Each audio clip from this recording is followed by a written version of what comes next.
নমস্কার, আমি নন্দিতা সুন্দরবন লাইভে আরও একটি নতুন পর্বে সকলকে জানাই অনেক অনেক স্বাগত।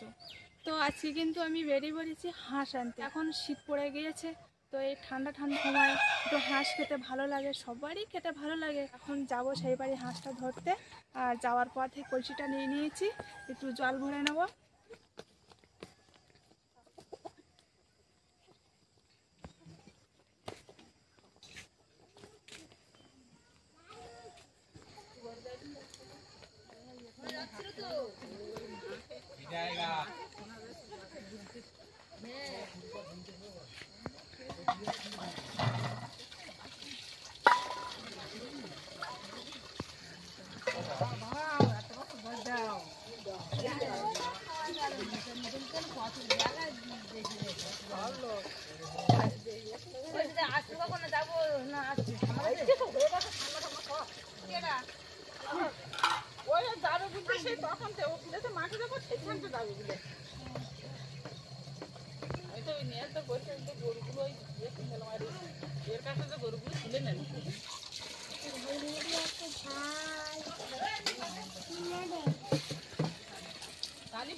এখানে রেখে দিলাম, চলো।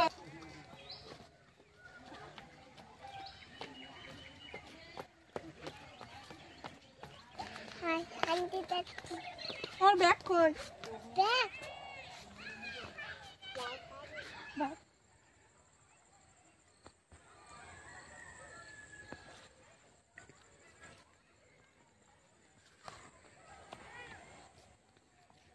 আমাদের যে বাড়ির সামনে যে খালটা দেখায় না, সেই খালটা এখান থেকে পুরো নদীর সাথে মিশে গিয়েছে। এটা আছে যেখানে গেটের পাশে যে মাছগুলো ধরি, ওইখানেই গিয়ে কিন্তু মিশে গেছে। তো আমরা চলে আসলাম, তো এখন বাড়িতে ঢুকছি, আর ঢোকা মাত্রই হাঁসের দিকে যাবো। এখন কি অবস্থায় আছে হাঁস, কি ছাড়া আছে কি বাঁধা আছে ঠিক নেই, কিন্তু জানি না, এখন গিয়ে দেখতে হবে আর কি। কিন্তু তোদের বাড়ি হাঁস নিতে আসলাম।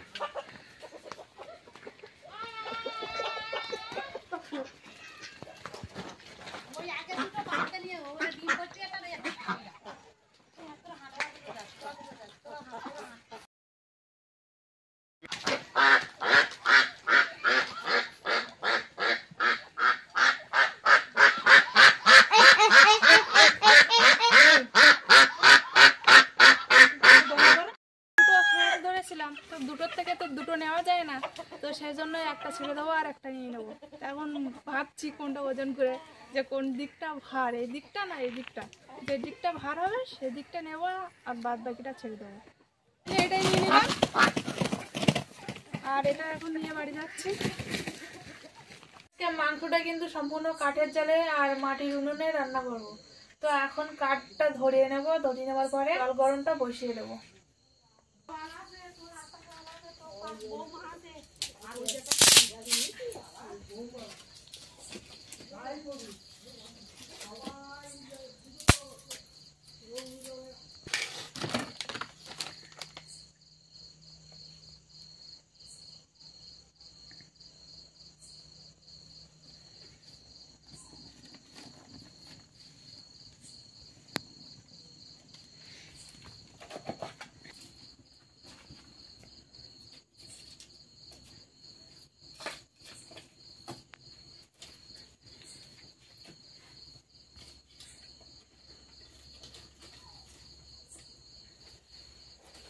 পাখা কিন্তু আমার ধরে গিয়েছে আর হু হু করে জ্বলছে। তো এবার কড়াটা বসিয়ে দিচ্ছি আর জলটা দিয়ে দেবো। একটু উঁচু করে দিলি না ভালো হবে, কারণ বড় পাখা, তাড়াতাড়ি জলটা গরম হয়ে যাবে।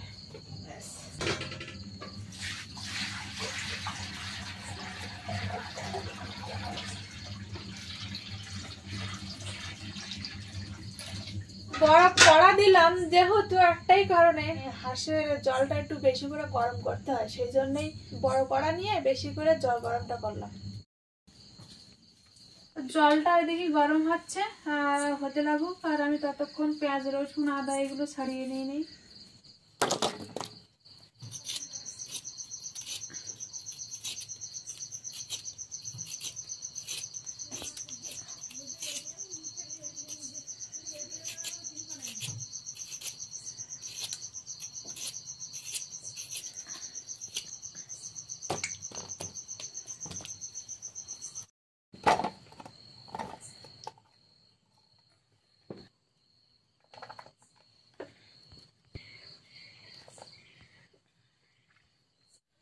হাঁসটা তো ধুয়ে পরিষ্কার করে নিয়ে এসেছি।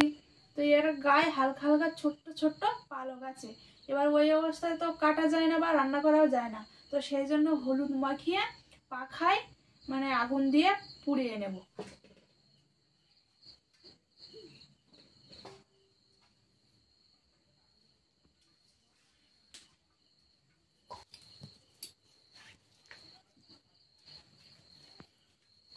হলুদটা মাখানোর একটাই কারণ, হলুদটা মাখালে না খুব ভালো হয়।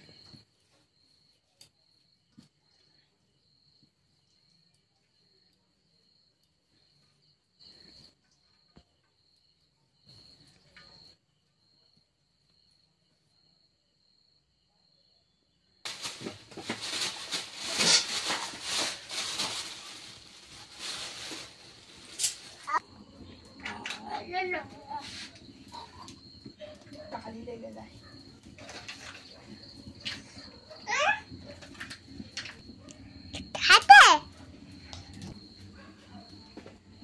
তো পুড়িয়ে নিলাম। এবার এর গায়ে যা আছে ডলা দেবো আর পুরো পরিষ্কার হয়ে যাবে।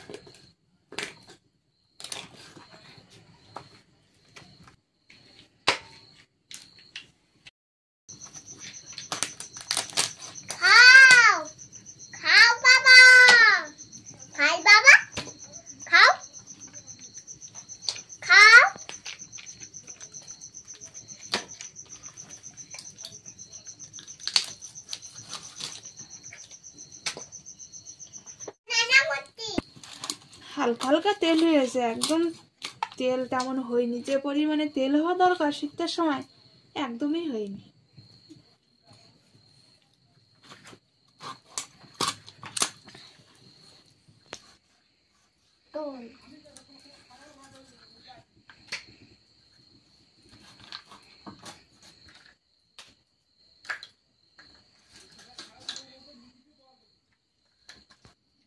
তো মাংসটা আমার কাটা হয়ে গিয়েছে। এবার লবণ, হলুদ, লঙ্কা আর একটু তেল দিয়ে মাখিয়ে নেব। মাংসটা ভাবলে একটু তেল হবে, তো এক ফোঁটা তেল হয়নি।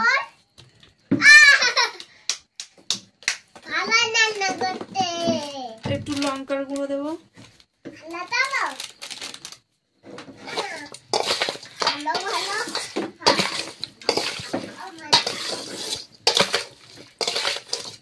কড়াই তেল দিয়েছিলাম, কড়াই তেলটা গরম হয়ে গিয়েছে। এবার আলুগুলো ভেজে নেব।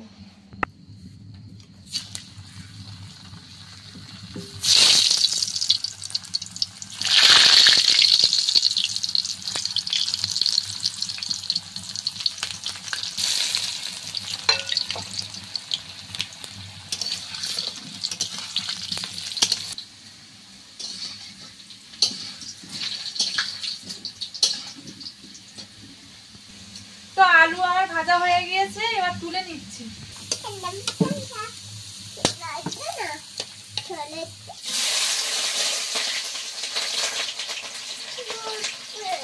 ফুটবে তো, কি কান্দি তো ফুটবে, কান্না করতেছ না সেই জন্য।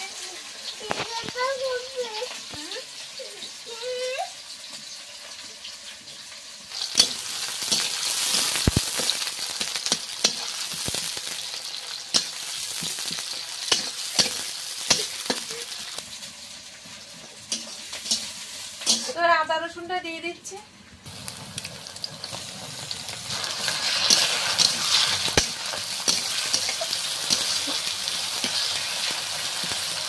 মশলাটা আমার ভালোভাবে হয়ে গিয়েছে।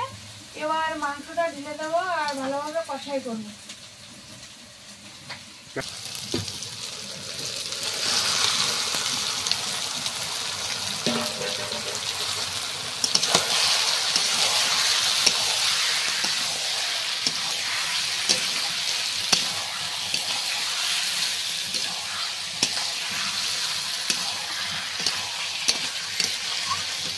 পরিমাণ মতন জলটা দিয়ে দিয়েছি, কারণ হাঁসের মাংস তো একটু সিদ্ধ হবে, সেই পরিমাণ মতো জলটা দিয়ে দিয়েছি।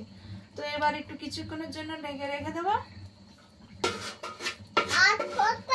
আর ফুটবে না।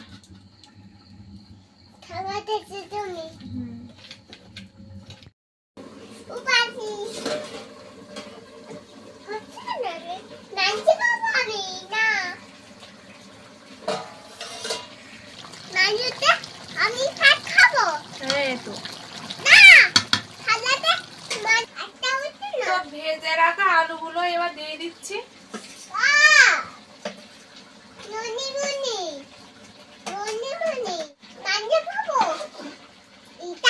একটু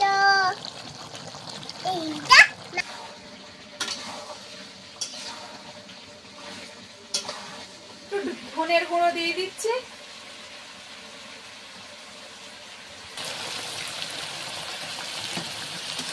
দেখ পুড়ে যাচ্ছে, দেখ দেখো কি ভূত আসছে।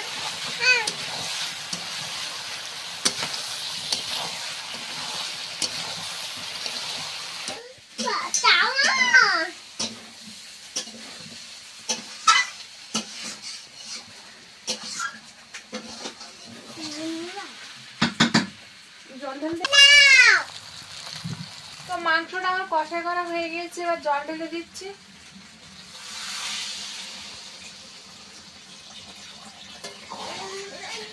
তো তরকারিটা আমার হয়ে গিয়েছে, এবার গরম মশলা দিয়ে নামিয়ে নেব।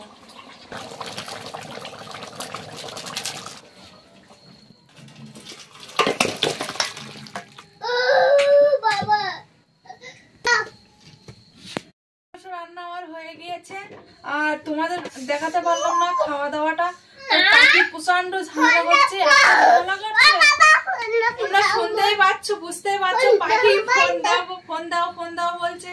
তো আমার আর বলার কিছু নেই, যত তাড়াতাড়ি শেষ করতে পারি আমার তত তাড়াতাড়ি ভালো হয়। সেই জন্য বলছি আজকে হাঁস বাড়ি এসে হাঁস কাটা রান্না বান্না তোমাদের কেমন লেগেছে অবশ্যই কমেন্টে জানাবে, আর লাইক করবে, আর বেশি বেশি করে শেয়ার করে দেবে। তো যারা আমার চ্যানেলে নতুন আছে তারা সাবস্ক্রাইব করে আমার পাশে থাকবে। তো দেখা হচ্ছে পরের ভিডিওয়ে, ততক্ষণ তোমরা ভালো থেকো, সুস্থ থেকো, আর এতক্ষণ আমার সঙ্গে থাকার জন্য সবাইকে জানাই অনেক ধন্যবাদ।